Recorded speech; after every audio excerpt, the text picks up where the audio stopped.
ቆይ አንተ ግን ይሄን ነገር እንዴት ነው አቅለለ ያየው? ክብረ ንጽህናዬን እኮ ነው የወሰድከው። እና እንደመለስልሽ ፈልገሽ ነው? ይሄ አያስቅም። እሺ እና ታዲያ ምን አድርግ ነው የምትይኝ? እውነቴን ነው ወይ አባዬ ወይ ወንድሜ ይሄን ነገር ያወቁለት ያበቃልኛል። ይሄን ነገር እኮ የምናውቀው ሁለታችን ብቻ ነን። ከሁለት አንዳችን ካልተናገረን ማን ሊያውቅ ይችላል? እኮ እኔ ነኝ የምነግረው። ቆይ ምን ብዬ ነው ይሄን ማውራው? በቃ አታስቢ፣ እኔ ራሴ እነግራቸዋለሁ። የቤተሰባችሁን ስም ላዋርደ ወይስ ገንዘብ ሰጡኛላችሁ እላቸዋለሁ። አረ ተረጋጊኝ፣ እስከልር ነው። እኔ ከዛ ፈልጎ አንቺን ብቻ ነው፣ አንቺና አንቺን ብቻ። ደግሞ እመኚኝ፣ በክብር አገባሻለሁ። እመነኝ ኤርሚ፣ እኔ እናንተ መሀል ጋብቻ የሚባል ነገር የለም።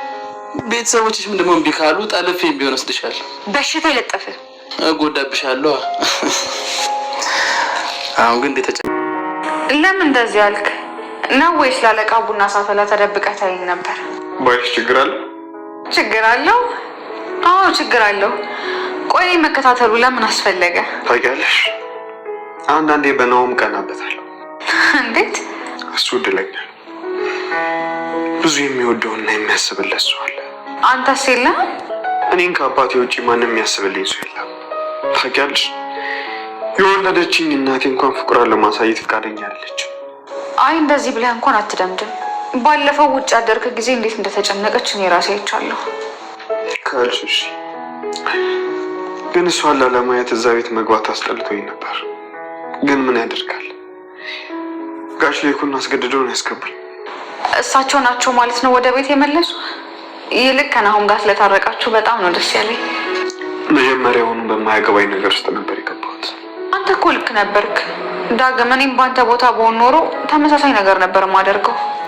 ቢያንስ እንኳን አንቺ ብታደርጊ ምክንያት ይኖርሽ ነበር። ምን አይነት ምክንያት? ለአምራን ያለሽን ጥላቻና ለናውም ያለሽን ፍቅር ልበልሽ? ያማል እንዴ? ቆይ እንዴት ነው የምታስበው? አይሻልሽ?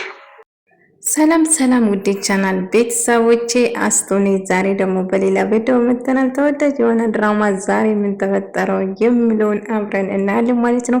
እስከ ቪዲዮ ፍጻሜ አብራችሁን ቆዩ። ዳግም እንግዲህ ናሁም ተንበርክኮ ይቅርታ ጠይቋል። ናሁም ተነስ ዳጊ ተነስ፣ እንደውም ይቅርታ መጠየቅ አለበት ናሁም ነው እንጂ ዳጊ አይደለም ብላ ዝናሽ አንገሮቹን እንዲካር አደረገች። እማዬ ቆይ ምንድነው ችግርሽ እያለ ነበር። ጥፋተኛው አንተ ነው፣ ዳጊን መሬት ላይ ደፍታ ስደበደው ይቅርታ መጠየቅ ያለበት አንተ ነው፣ ዳጊ ምንም አላጠፋም አለችው። ሆኖም ግን በቃ ሰላም እናውርድ፣ አሁን የምራ ነገር ሆኖብኝ ነው እንጂ እንደዚህ ሌላ ድረስ ራሱ አላፈሩም ነበር አለው። እና ሰላም ስለወረዱ ለኩም በጣም ደስ አለው። እና ዝናሽ ግን ደስተኛ አይደለችም፣ በጣም ተናዳባታለች በናው ላይ ማለት ነው። እንግዲህ ጥፋቱ የሱ ስለሆነ ቅጣ መጠየቅ አለብህ ዳጊ፣ ሰውን አንተ ነው። እስቲ ዝናሽ እባክህ ዝኑ ተይ፣ ነገሮችን ቀለል እናድርገው፣ ነገሮችን እንደነበሩ ወደ ኋላ አንመለስ እያለት ነበር። በቃ በሌለውበትና የማይመለከተ ነገሮች ስለገባው እባክህ ይቅር በለኝ ብሎ ይቅርታ ጠየቀ። ከአሁን በኋላ በአንተ ህይወት ውስጥ የፈለግከውን ነገር ባጋጥም ጣልቃን እንደማልገባ ቃል ይገባለሁ ብሎ ይቅርታ ጠይቆ እንደውም በድጋሚ በህይወት ውስጥ እንደማይገባ ነገሩ ማለት ነው። እንግዲህ ናሁም ሁሉም ሰላም አወረዱ አንድ ላይ። ነገር ግን ዝናሽ አሁንም ቢሆን ያችን እርኩስ በጭራሽ እንዳገባ አልፈልግም፣ እኔ በህይወት እስካለ ድረስ በጭራሽ እምራን አያገባም ብላ ስትከራከር ነበር። ዝም እባክሽ እስቲ ተረጋጊ እያላት ነበር። ነገር ግን በጭራሽ አልረጋጋውም እያለ ነበር። እኔ ጉድ ሆነች። እንግዲህ ያልጠበቀችው ነገር ተፈጠረ። የሀገር ሰላም ብላ ስትነሳ ያተገኘችው የኤልሚ ቤት ውስጥ ነው ማለት ነው። በጣም ደነገጠች ስትነሳ። የት ነው ያለሁት? ምን ተፈጥሮ ነው? ማታ ትንሽ ሴቶች፣ ይሄ ግን የምጠቅማችሁ አንዳንድ ሴቶች መጠጥ የምትወዱትና መጠጥ ራሳችን እስክንስት ድረስ ለምን ስጀመር መጠጥ ባልጠጣስ ብዬ እመክራለሁ። በበኩሌ ከመጠጥ ነፃ ነኝ፣ ከምንም ነገር አልወዱም። ግን ብዙ ጊዜ መጠጥ እንደዚህ አይነት ቦታ ያስገኘናልና እሷ አሁን ምን እንደተፈጠረ የት እንዳደረችው ምንም የምታስታውስ ነገር የለም። ምክንያቱም በመጠጥ ጠጥታ ስለነበረው ምንም እንደ ሰው ልጅ ሰክሮ ምንም ነገር ሲፈጠር እንኳን ምናምን ስሜት አይሰማም። እንደ ስክር ብላ እኔ ገርሞኛል ማለት ነው። እና በተፈጠረው ነገር ግን በጣም ደንግጣ ነበር። ምን ዋጋ አለ? ሳይደረግ መጠንቀቅ ነው እንጂ ከተደረገ በኋላ መጮህ፣ መፈለጥ፣ መቆረጥ ምንም ጥቅም የለውም። ሳይፈጠር ነበር መጠንቀቅ እንጂ ማለት ነው። እንግዲህ በጣም ደነገጥኩ።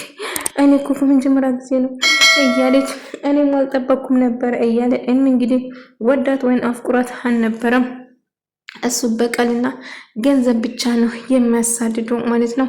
እንግዲህ ማታ እንደውም ስታስቸግረኝ የነበረው እኮ አንቺ ነበርሽ እኔ ሳይሆን እያለት ሙድ እያስገብኝ ነው እያለችው ነበር። እንግዲህ የተፈጠረ ተፈጥሯል፣ አታስቢሽ። እንደ ማንኛውም ወንዶች አንድ ነገር ስላገኘው ብቻ ጥየሽ የሚሄድ አይመስልሽ፣ አገባሻለሁ፣ እንደው አስፈላጊ ከሆነ ዛሬው ሽማግሌ መላክ እችላለሁ እያለት ነበር።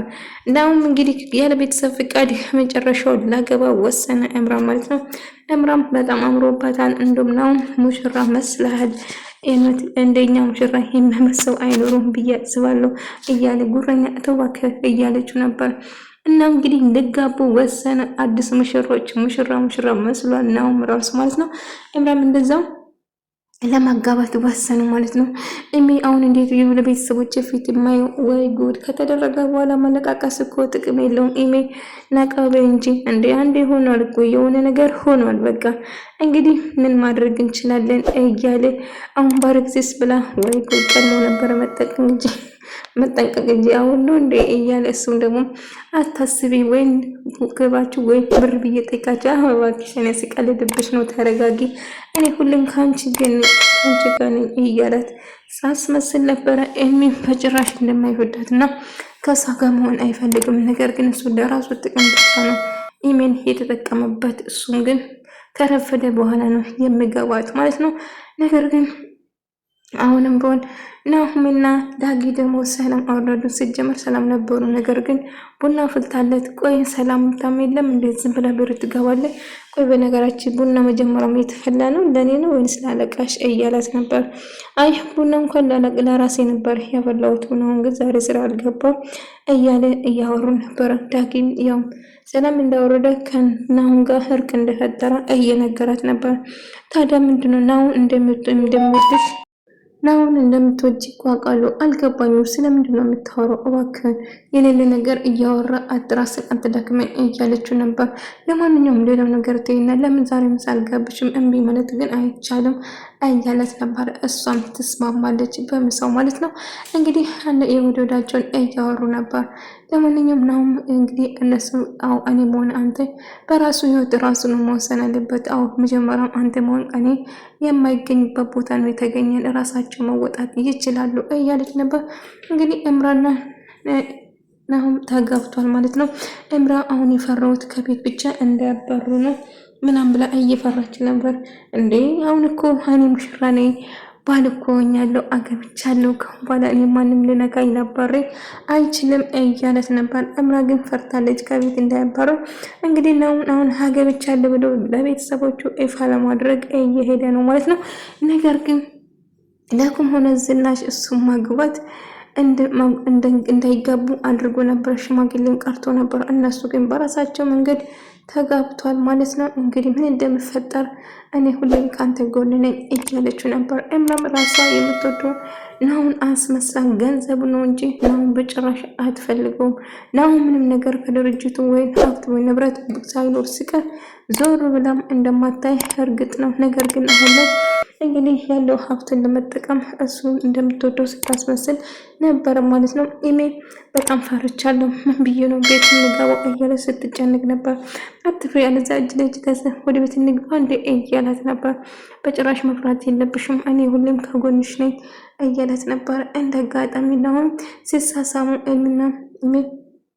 ናሁም ታያቸዋለች በመኪና ላይ ድንግጥ ይላል። እሷም ትደነግጣለች። እንግዲህ ከመጀመሪያም ጀምሮ እንደዛ ነገር እንደሚያደርጉ ታውቅ ነበር። እንግዲህ ወደ ቆይ አንቺ ደግሞ የት ነበርሽ? እማዬ ደውዬሽ ከጓደኛዬ ጋር እንደማድረግ ነግሬሽ አልነበር? መቼ ነው ደወልሽልኝ? አይ እማዬ ሳልደውልልሽ ቀርቼ ረስቼ ይሆናል እንጂ ደውዬሻለሁ። ደውዬ እኮ ነግሬሽ ነበረ ማሚ እያለቻት ነበር። ኧረ በጭራሽ ደውልሽ ምንም ነገር አልነግርሽም፣ ጭራሽ ውጭ ናደርሽ ብሎ አለኩን እጅግ በጣም ያናደዳል። ጭራሹ እኔ እረፍት ማድረግ አለብኝ ብላ እንዴት ስትል ነይ ሰው እያወራሽ እንዴት ትሄጃለሽ ብሎ ላኩን እጅግ በጣም እናደድና በጥፊ እላታል ማለት ነው። ከዛ ዝናሽ እባክህ ለቁን ተረጋጋ ስትለው ዝም በይ፣ ልጆቹን ያባለግሻቸው ልጆቹን እንደዚህ እንዲሆን ያደረግሽው አንቺ ነሽ፣ ስለዚህ በጭራሽ ምንም ነገር ማለታችን እያለ ጨወበት። ነገር ግን ትሰምኛለሽ፣ ከዛሬ ጀምሮ ከዚህ ክፍል ንቅንቅ ወደ ውጭ ምን ነገር አትውጪም ብሎ በር ዘጋባት። አባዬ እባክህ ልቀቂኝ ብላ ብትለምነው በጭራሽ አልለቅሽም፣ ትሰሚኛለሽ? ደግመሽ ከዚህ ቤት እግርሽ አይወጣም፣ እዚህ ትበስብሻታለሽ እንጂ እያለ ጨዋባት። ነገር ግን አባዬ እባክህን እያለ አንድ ላይ ቁጭ ብሎ እያወሩ እያለ እንዳጋጣሚ ነው ይመጣል ማለት ነው። ልክ ነው ሲመጣ እንግዲህ አስአል ሙሽራ ሆነ ወይም ደግሞ ለአገባ አገብቶ እንደመጣ ነገረቻቸው። ከዛ አገብቻለሁ ብሎ ሲነግረው በጣም ደነገጡ። ምን ለኔ ሳትነግረኝ ልጄ እንዴት ለኔ እኮ አልነገርክኝም? እንዴት ሳታማክረኝ ይህን ውሳኔ ትወስናለህ? እያሉ ጨውበት። ዝናሽም በጭራሽ ይህንን ማመን አልችልም ብላ እጅግ በጣም ተናዳ ነው በጥፊ አለች ማለት ነው።